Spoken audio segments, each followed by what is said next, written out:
All right, welcome back. Today I've got this Johnson Outboard. It's an older model. I believe it's a 1961, somewhere around there. I picked this up. It came with a boat that I purchased over the winter. So as of right now, I've virtually got $0 into this motor. And so today I figured we would take a look at it and see if we can get it to run. And if so, we'll see how much it costs to get it going. The only information I know about it, the folks who sold it to me said that they used to use it on the boat that I picked up. One day out on the water, it stopped working for them, and then they just stopped using it. And I don't know how long ago that was exactly. So we'll dig into it a little bit farther. I haven't even taken the hood off of this thing, so I don't know what it looks like underneath. Looking at the outside, it's actually pretty clean. It's dirty, but it's pretty clean for a 1961 motor. Outside of a little bit of dirt and obviously some wear in the paint, which would be expected with a motor this old, it looks pretty good. So let's take this cover off and see what it looks like.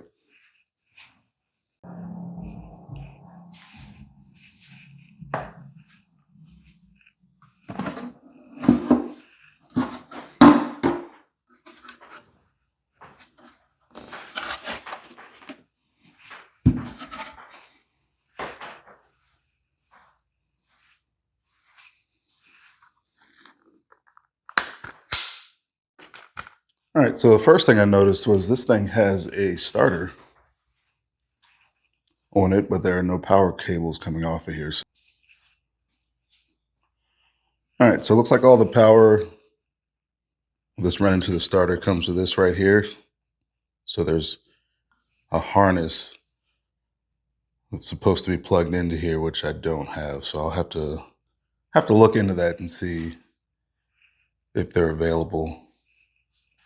In the meantime, it does have a pull rope, so. All right, so the flywheel does spin. Don't know if it spins all the way.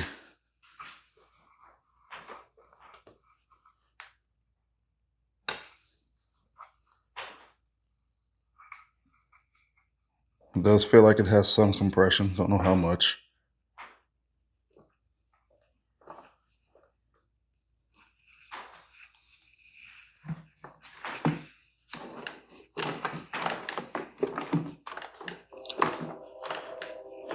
All right, so the throttle is free. Got two relatively clean looking spark plugs in it. It's kind of like an oil or something on everything in here.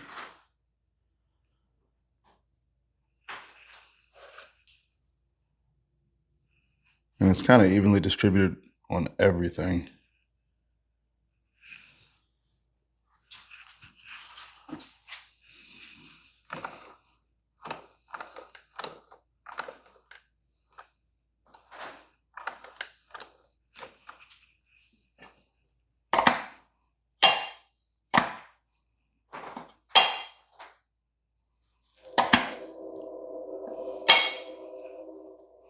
Yeah, it looks like this has an electric choke too, so I'm assuming maybe if this thing is hooked up with remotes versus the tillers,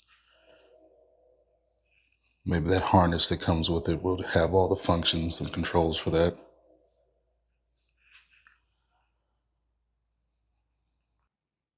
I say since we really don't know what's wrong with it, I'm going to go ahead and put it in a little bit of water and we'll see if it starts or see what it sounds like when we try to start it.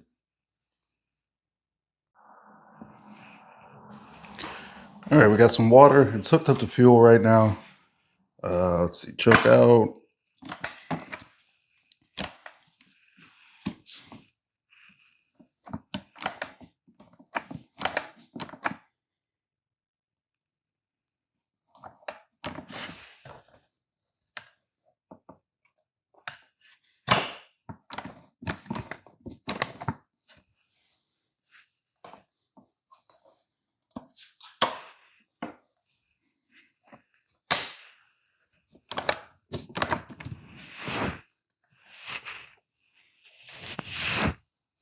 This throttle,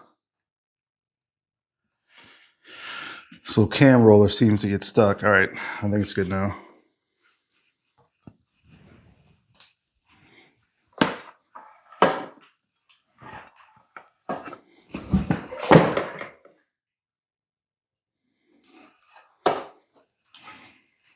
We should lock that.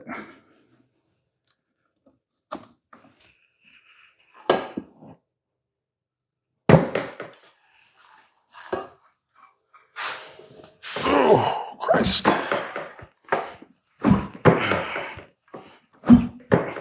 That's stiff.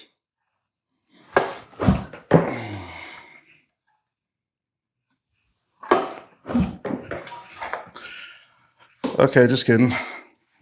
Not pulling that over. Flywheel's actually really stiff. I'm going to pull these plugs out.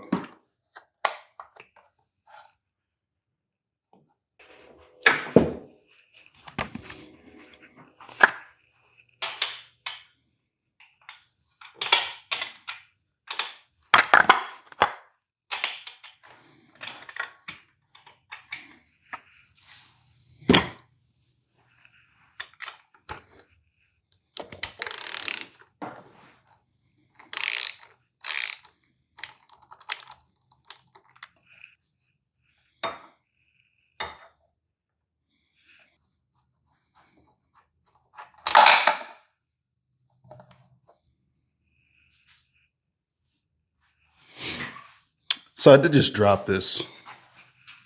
So that could have possibly caused it. But look at that. That gap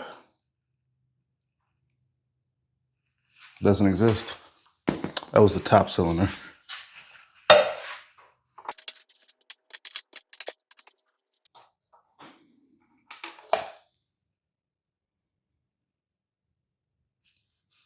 Same thing. There's no gap.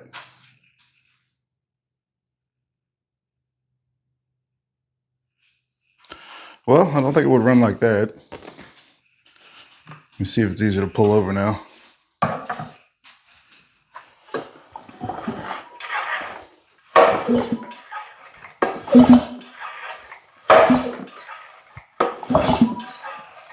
Still stiff.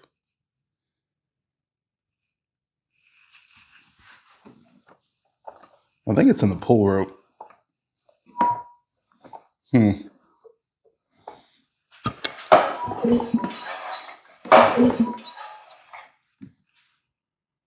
Might have to pop it off real quick and put a little lube in there.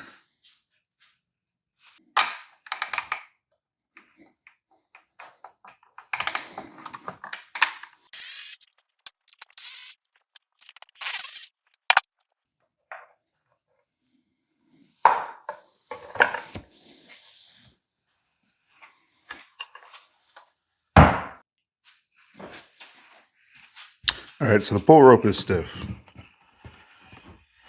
I don't want to take it apart, so I'm just going to spray some lube on it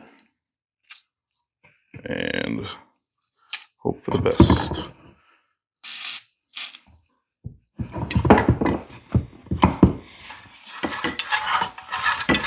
It already pulls better.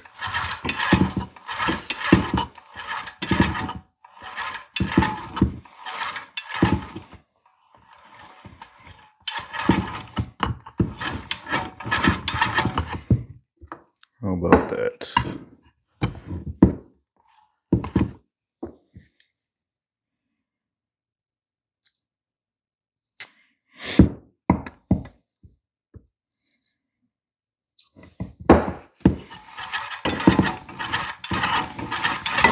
All right, put that back on.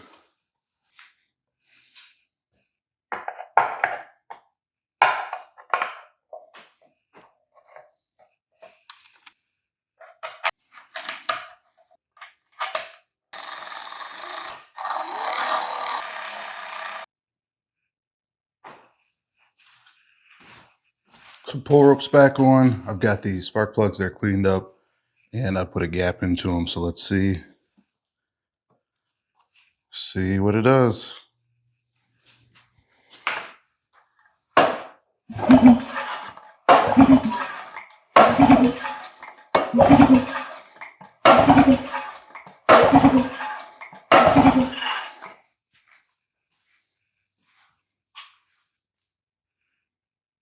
Couldn't see. Did it work?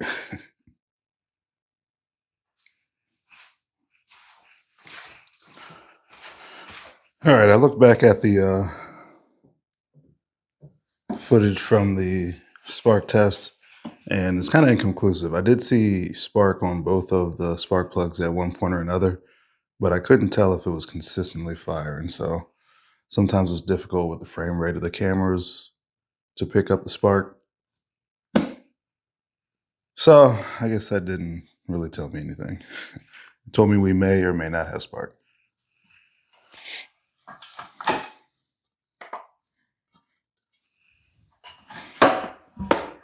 Oh, Christ.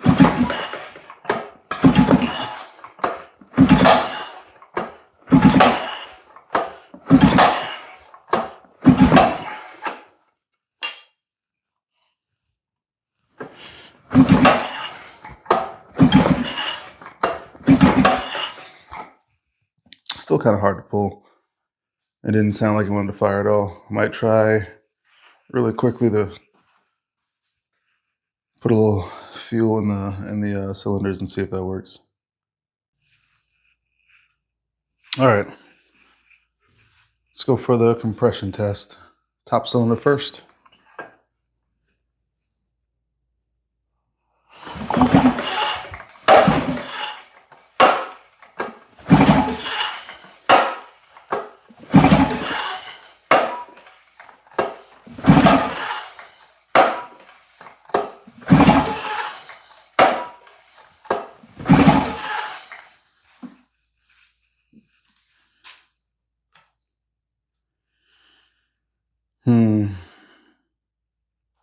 Say about 85, 86.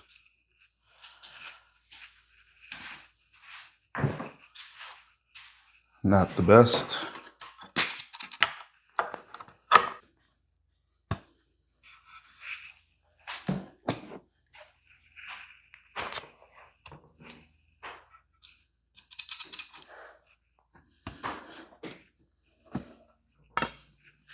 Forgot to open the throttle on the first one, but we'll see what this one does.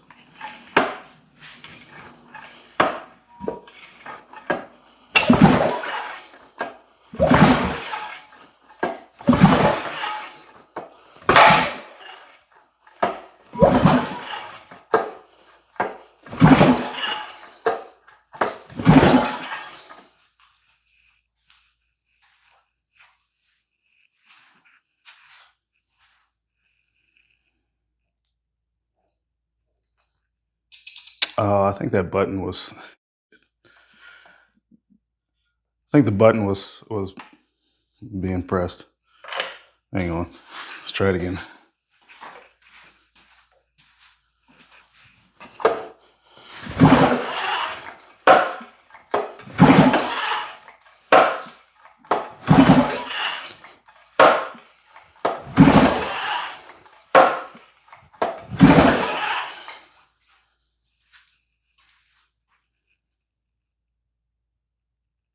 Hmm. 78.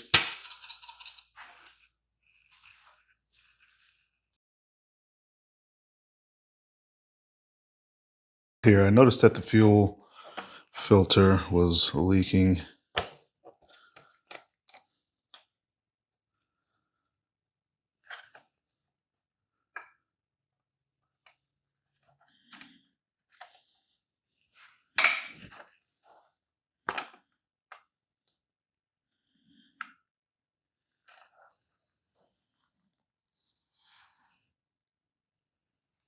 I assume there's an O-ring up here in the top. I don't know if it was leaking from the hose itself or from the housing.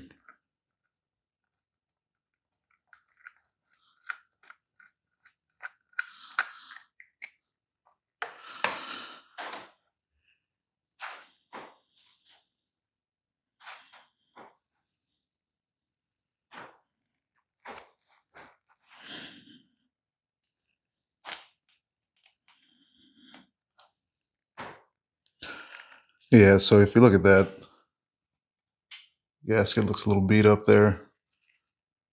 So that's probably what was responsible for that leak. And I'm not going to have a replacement for this, so I'll probably have to order it.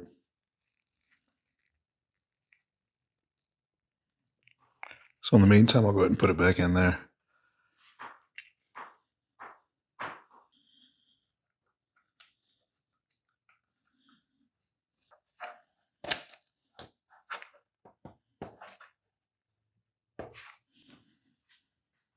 All right, I think next we're going to tackle the carburetor.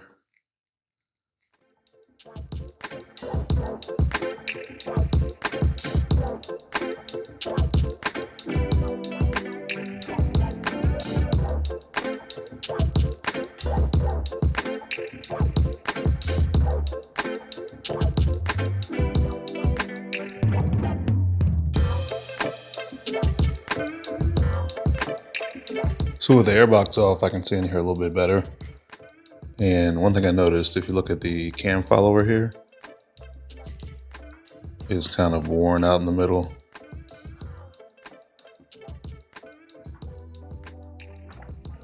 So it's going to need another one of those. But we should be able to get it running without replacing that, so I'm not going to replace anything if this thing doesn't run.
Honestly, it looks pretty clean, but I'll go ahead and spray everything out, make sure all the passages are open, and throw it back on there.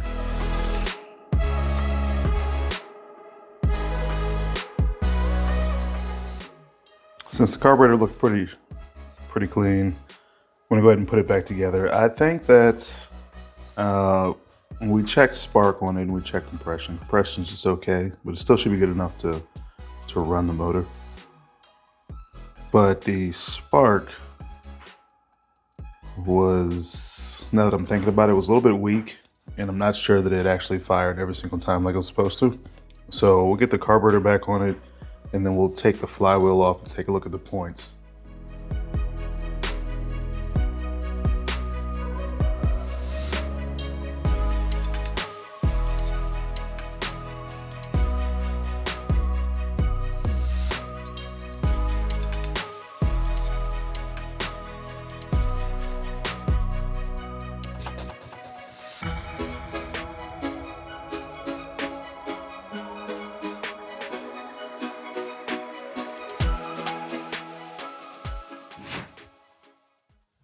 So this is the first time I've seen this. It's got this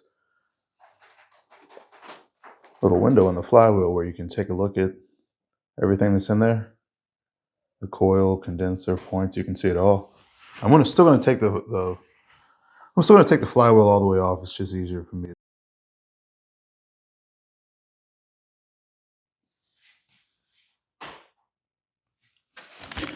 All right, we just need to loosen this flywheel nut. This is a 3/4.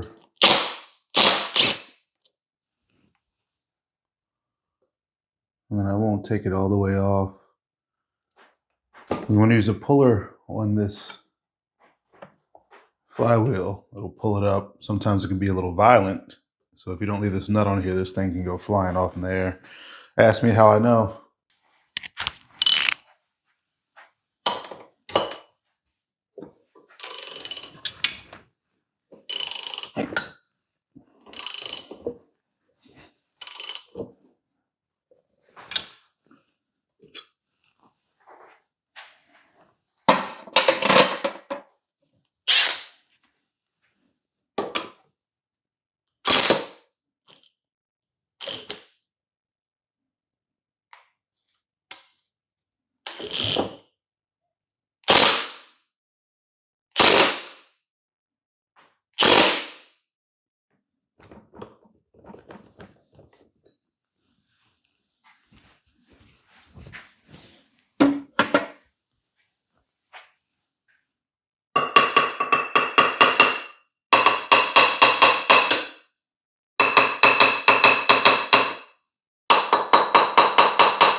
Sweet.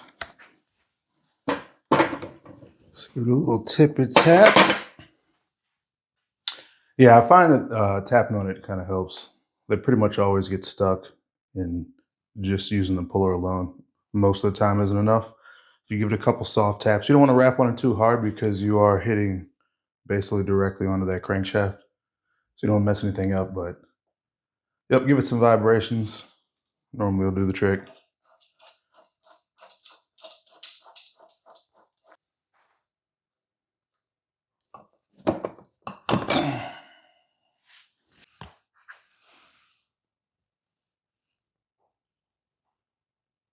All right, so this is a look from the top. You got your coils, condenser, and your points in here. So people are oftentimes saying they're going to clean the points.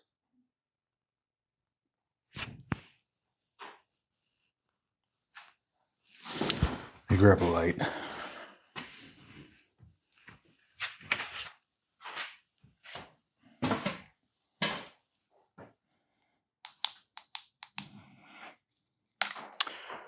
So when folks say, oh, it's a points motor, you just got to clean the points, that's what they're talking about. The little contact right there. There's a gap in there right now, and that gap should be set for this motor. It should be 20 thou. And it's probably a little tight.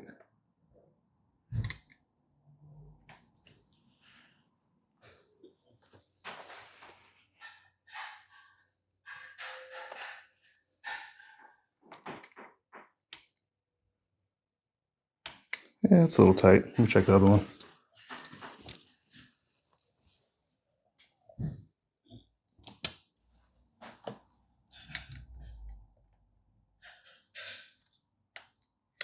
Other side's a little tight as well. So I'm gonna loosen them up. I'm gonna file them a little bit and then loosen them up.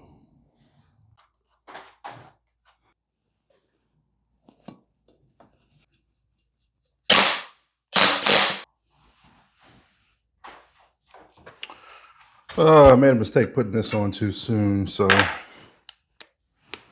back off it goes.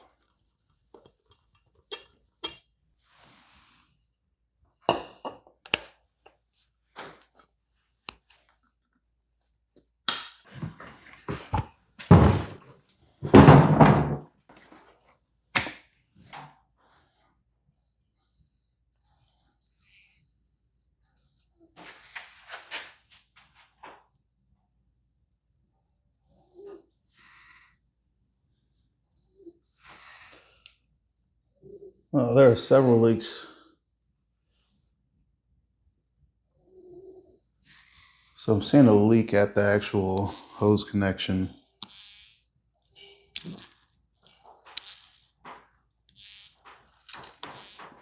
It's where the little adapter hooks up here on the side.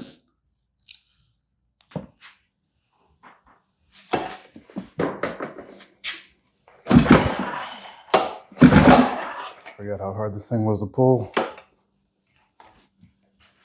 Hang on, I just realized.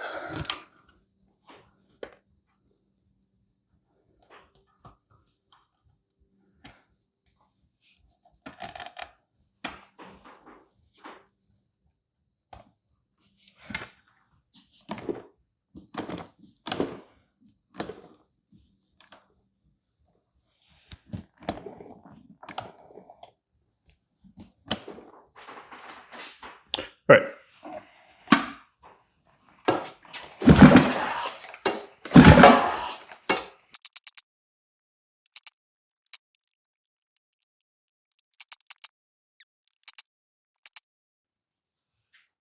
I pulled on this thing a bunch and it's still not even acting like it wants to fire.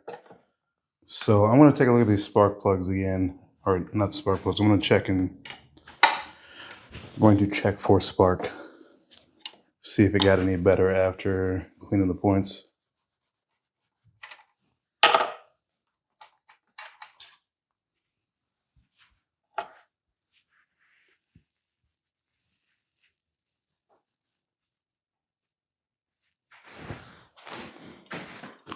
So if you remember,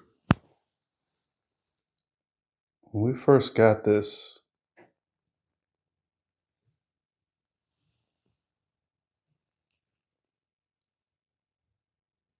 there was no gap on the spark plugs, which I gapped them before I put them back in there.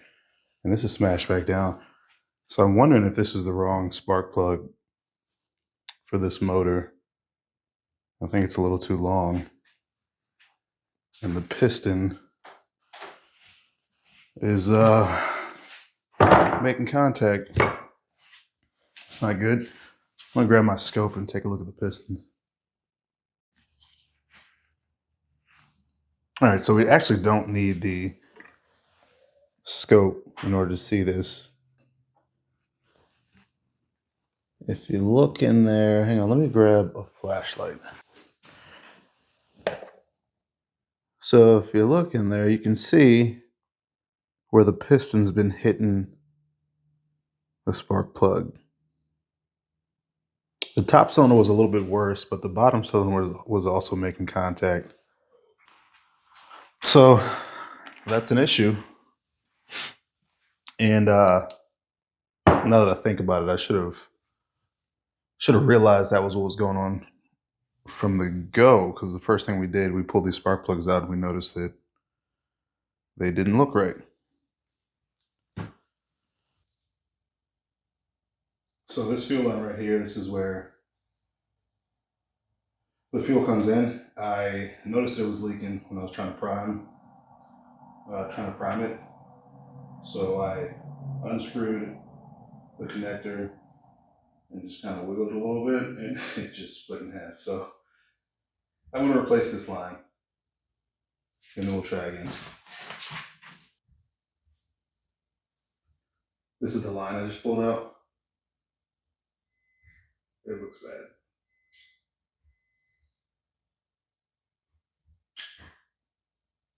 So it's definitely no good.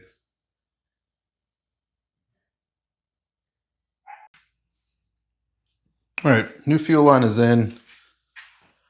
Good as new. I also got some parts in. The ones we talked about, I ordered the gasket for the fuel filter. I went ahead and ordered an impeller and spark plugs. I don't remember what else. There's one other thing in here. I don't remember what else I ordered. Here we go. So this is the spark plug that was in there. Then I regapped it, put it back in there. Still making contact with the piston. I looked at the piston. It doesn't look like the damage was too bad, but this is the correct spark plug. So as you can see, the proper spark plug is, without a doubt, much less proud than the ones that were in there. So these should not make contact. I'm going to put these in there. I'll put in the rest of the parts also that I ordered, and then we'll try this again.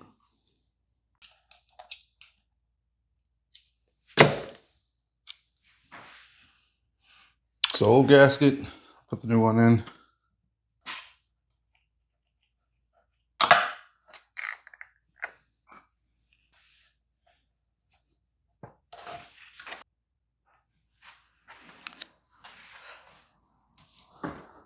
All right, I'm gonna give it a go.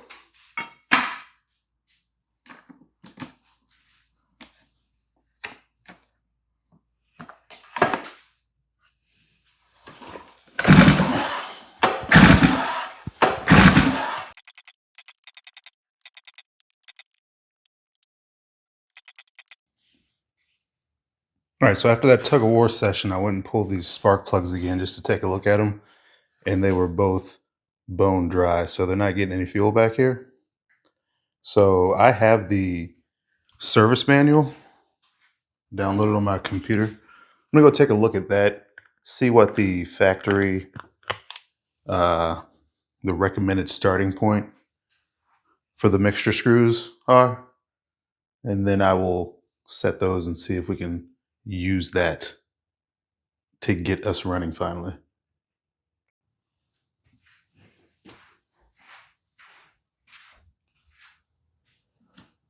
All right, I got this thing adjusted according to the manual. The high speed starting point is 3/4 of a turn out, and then the low speed is 1.5 turns out.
Just realized this thing doesn't have a shut off, but it runs.